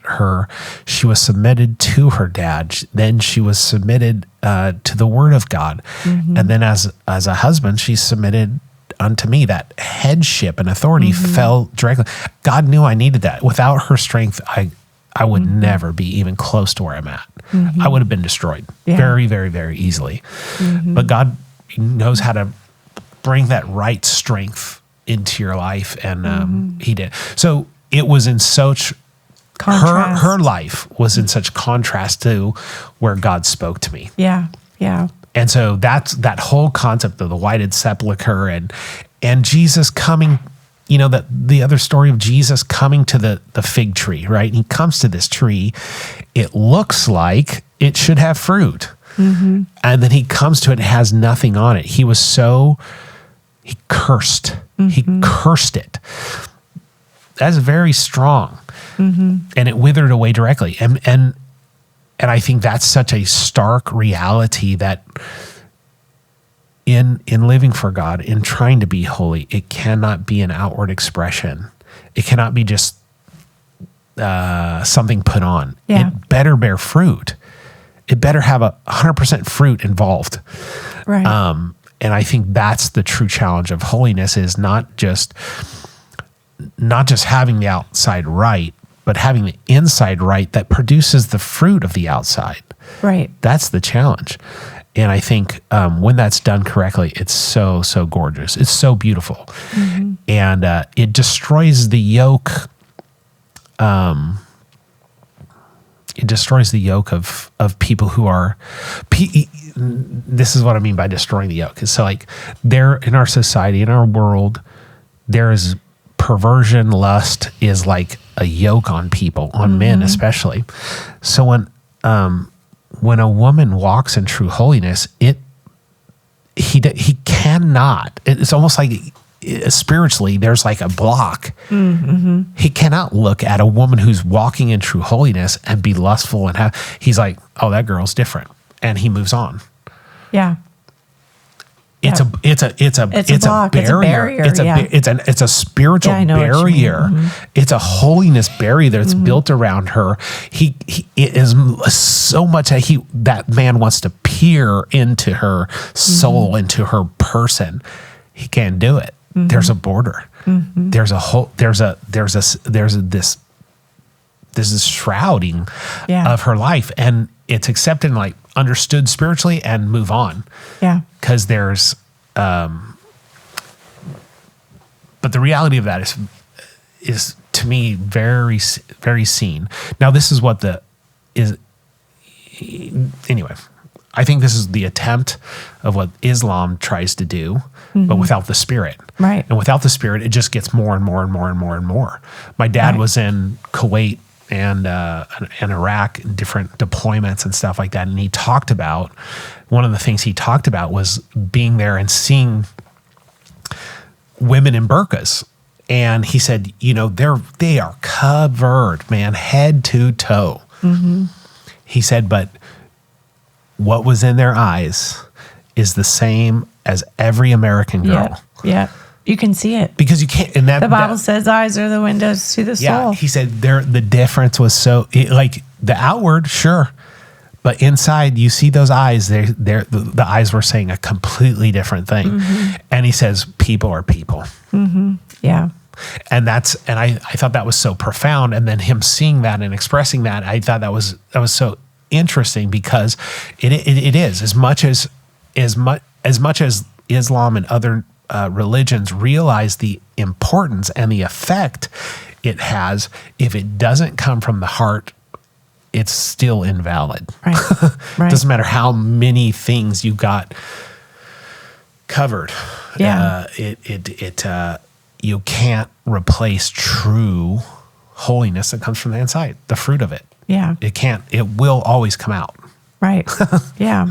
And I will say too, for just using your analogy, everyone who is single is looking for a mate, a spouse. And, the best way to guard against the wrong one is by being the right one yourself. Because like if you are living holy, if there is that barrier there, then that automatically checks someone else's intentions, and you don't want someone who doesn't have real genuine intentions for longevity and mostly for God. So that's huge, I think, too. Yeah. I think that's the danger, right? So like single people coming back to God and realizing the relationships that they built in the world were based on a bunch of nonsense and stuff that just fades away over time. Well, it's based on lust and sex. Well, that's and what I mean. that. I didn't want to say it like that. Well, I'll say it for you, because this is where people are living. Yeah, 100%. And that's what I think is so awesome, is you see these people starting to come back to God, and they're going, everything that I used to think about this, and this, all the things that I thought I needed in the world, those are really invalid. Those are really things that I don't want, actually. I realize that those are very shallow experiences. Those are very shallow. There's a very brief bit of enjoyment in this or that or what have you, right? And so coming back to God, you start to say, Lord, what is it that you want? What kind of person can you put in my life that will be my strength in my time of weakness? That will be my better half, Right. Where is that person? Who is that person? Yeah. And I think, like you said, I think it's such a powerful thing, is if you want that person, you must also be that person, right? Yeah. You want to be and I feel like if we're patient enough, God will bring us to the right person in his timing. Yeah. And really, that's all you want. You don't want it in your timing, because your timing already is messed up, obviously. Right. But relying on his timing in that, and being patient in that, being contented in that. I know I've seen you over many years, and you've had different relationships, but I've seen you also just dig your heels in being single and saying, I'm in love with Jesus. I'm going to be in love with Jesus. I'm not going anywhere. And I've seen that in you. I just want you to know how proud of you I am in that. It's because it's very real. It's not an outward, it's not something you're just saying and you're like secretly searching for this man, right? If that were the case, I don't, you could have 100 suitors knocking down your door. I have no other thought, but you're refusing that position because you're in love with him. And I think that is a beautiful thing to witness and see. And I think if the Lord brings that person, that the Lord will bring that person. Yeah. And I think you have to be contented in the idea that if he doesn't, I'm happy with Christ. Yeah. And this world's not my home, and I have better things. Like,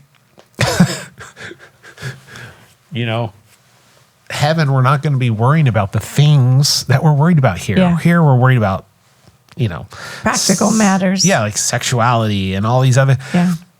That is going to be so below us in the heavenlies.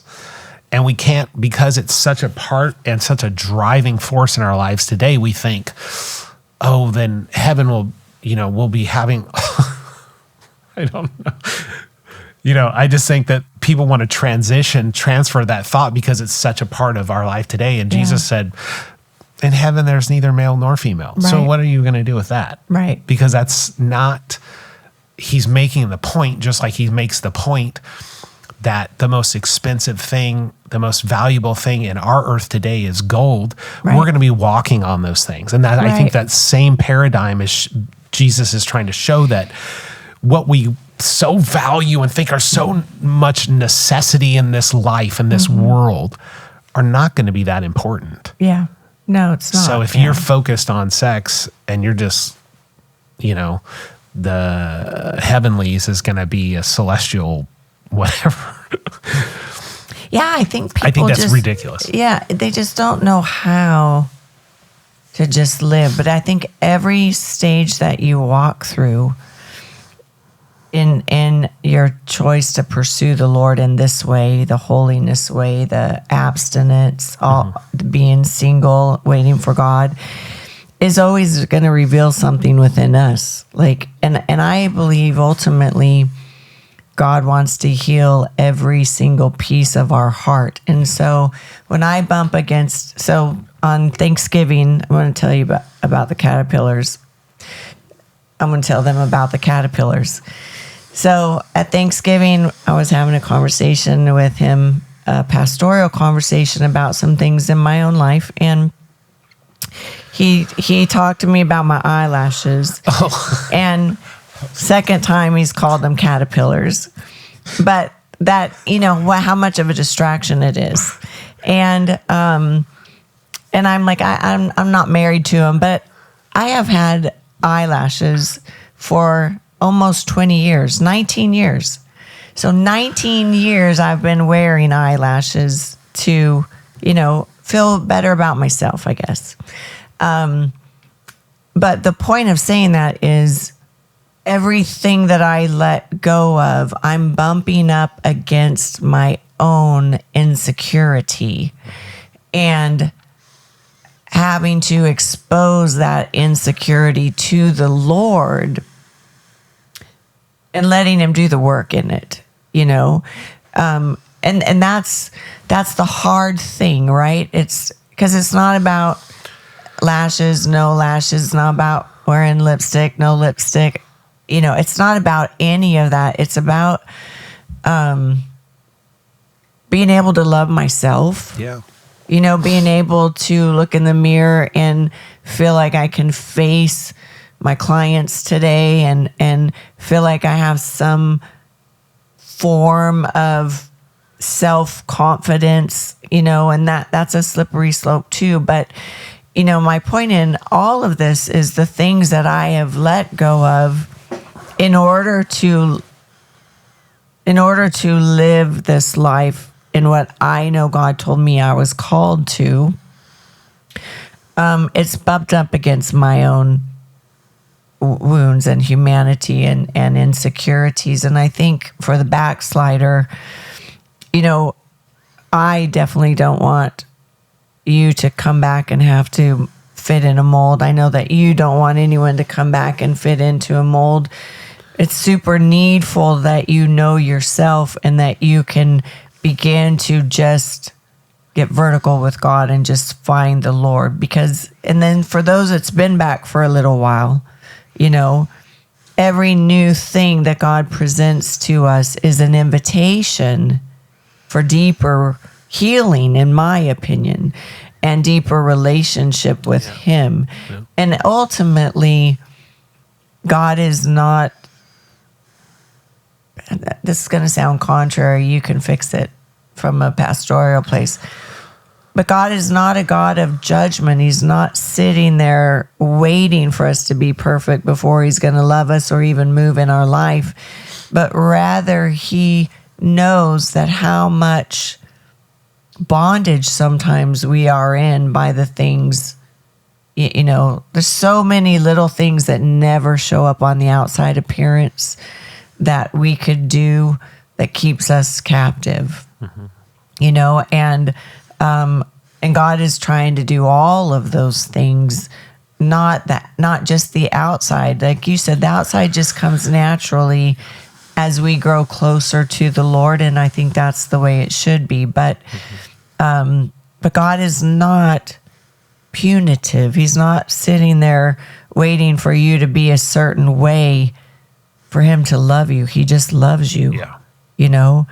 And I don't want, I ask him to have this conversation because I don't want any backslider, any prodigal to not come back to church because of what they think they have to comply with. Yeah. I hope that's what this conversation destroys. This has been my prayer about this conversation, is that, Lord, help me to destroy some of those things, those concepts that are built up in our own minds, because I think that ultimately you've played out, I've watched you play out in your walk back to God, is that I didn't require a bunch of stuff of you up front. I'm not requiring but you have, step by step, God has revealed these things to you. And you've made those changes. We are all I think that the backslider has to do is say, I'm just a lump of clay. Let me get back on the potter's wheel. And if we'll allow our hearts to be in that position, God will build us the way he wants us to be. Yeah. And it will be beautiful. It will be incredible. It will not feel awkward. It will not be strange to us. It will be like, I don't know why I haven't been this my whole life. This is who I am. Ultimately, yes. And it's just been buried by all these other things. Yeah. And tarnished and tainted by all the different, things that we've been trying to be or do in our lives. And we fell into these different molds because of that. And Jesus is just saying, come on, just be that lump. Be the lump of clay again. Let me put my hands back on you. Let me form you. Can't I reform you? Yeah. And I think the Spirit is very clear that he does. That's why I was so confident. I know when you came back and you're saying, I don't know, this. I said, as long as you'll listen to the Lord, because I know the way the Lord works, and that is, he always changes what he touches. Yeah. He never leaves anybody in the condition they're in. I don't care how good or how far away they are from God. He never leaves people in the condition they're in. He brings them really to his design for them. Yeah, complete redemption and restoration. Yeah. Even to restore. And that's what, I feel like I could have stayed on the pew and went to heaven, and, I could have not done any of the things and lived. But I also would have lived without the more of God that I was searching for. I think that for me, I want more of him. And so at every little crossroads, there's many, many crossroads he presents. Okay, if you want more, you can go this way or you can stay this way. And literally, you have to ponder and consider that. Because there is a price to pay. But it is a glorious price. When you make a choice to pay the price, it's not costly. Yeah. Because the reward of what we get in return is everything. Yeah. And I don't know, for people out there, I wish I could convey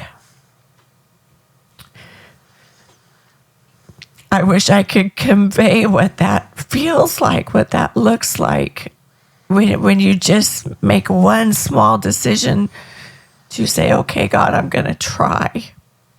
Because that one small decision to give God a chance again in your life will be the best thing you ever did, because there is nothing that can compete with his presence.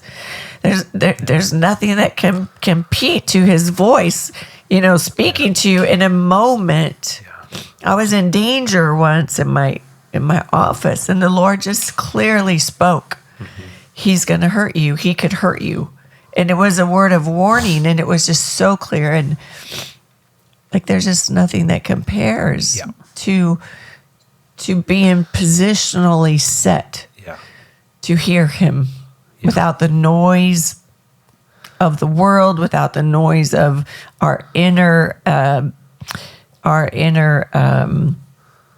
cognitive dissonance that takes place. It's just pureness because that connection has been reestablished. Yeah. I think it's such a beautiful moment because it's to me, you just feel, a person feels so much more in their skin. Yeah. When they're walking in unity with the Lord. The stuff that I think God just, as we're walking, the stuff, the cares of this world just kind of fall off. They just, the all the requirements that we had put on ourselves from what this person thought or that person, what we should, those things just kind of fall off when you're in that really close relationship with Jesus, and you just feel so in your skin. It's like, it's like I've been waiting to be here my whole life.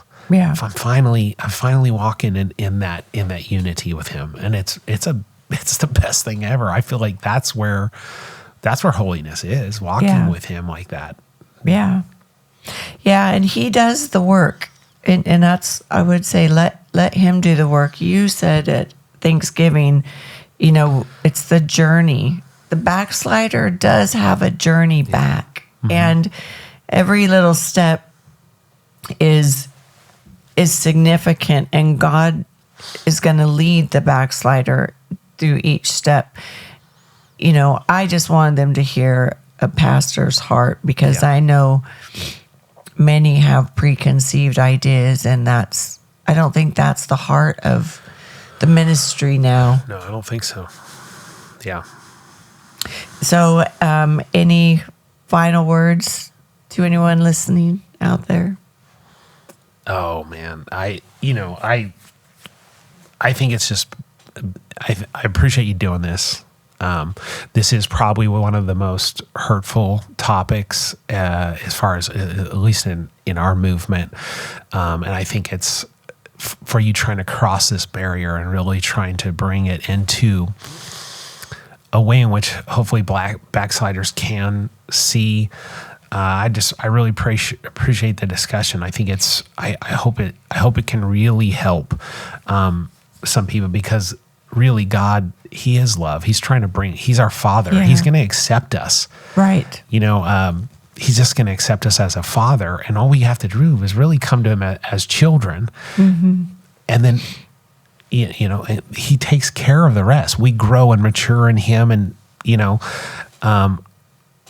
I feel like, if you'll just be patient with God, he'll build up. I guess I'm talking to pastors right now, because I feel like as pastors, if we're patient with people, if we grant people the mercy and grace that God has given us, man, it really is so helpful. If we get to a place where we're just demanding people to do things as pastors, I think that's, it's very ineffective. I think it creates a group that may be obedient to a man, but not to God. I think it has these kind of catastrophic outcomes. But if we're patient with people and give them grace and mercy and really allow God to work in their life, it's amazing to see how quickly God does the work and how truly efficiently he does it, because it comes from inside. Yeah. And it's true change that lasts. Yeah.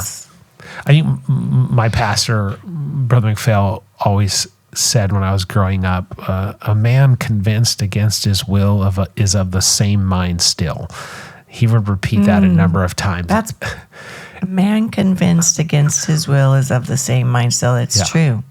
It's words that I think I've always lived by, and I think is so true. And especially when it comes to these kind of things, is people can demand all kind of religious nonsense like the Pharisees did, and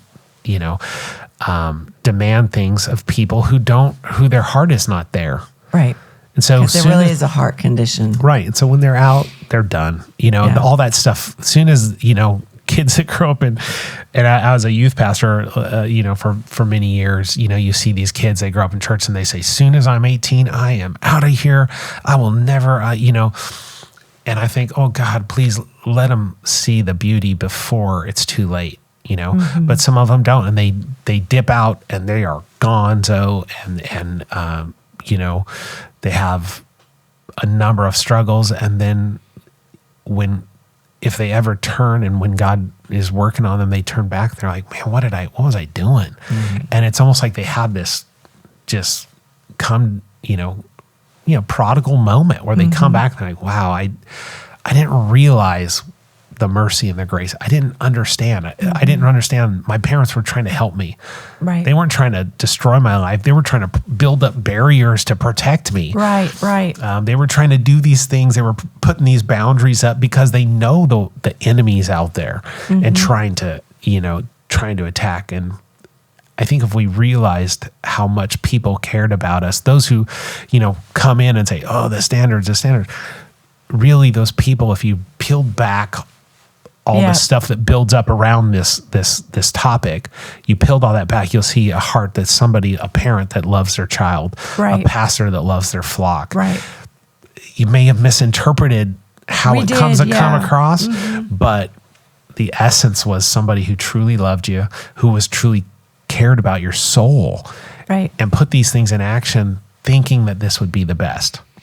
Yeah. I think it was all those things were done with a pure heart. Yeah, and I definitely can see that now as someone who's come back. I can understand the reasons now, looking back, and I do actually believe we were very protected in lots of ways because of how we lived that others weren't. Yeah. So truly. All right. Well, I love you. You're a great pastor. Oh, and thank you for being here again. Well, thank you. Yeah, and for anyone out there, I hope this helps. Please, please, please, please, please don't let the outward appearance keep you from coming back to church. Get into a place where the Holy Ghost is moving, where God is there, and just get back in His presence and let Him walk you through. Because the ultimate goal is to make heaven, right? I want to make it to heaven. And not because I just don't want to go to hell, but because I want to live with the one I love the most, Yep. So thank you for watching. And again, if you have a testimony to share, if you're a backslider and have come back, please reach out to us. We would love to talk to you. And thanks again. Bye. We are so glad you joined us. If you have a story of redemption or have worn the label of a backslider, we would love to hear from you. If you'd like to support our ministry, your donation will be tax deductible. Visit our website at theredeemedbackslider.org. We hope you will tune in for our next episode.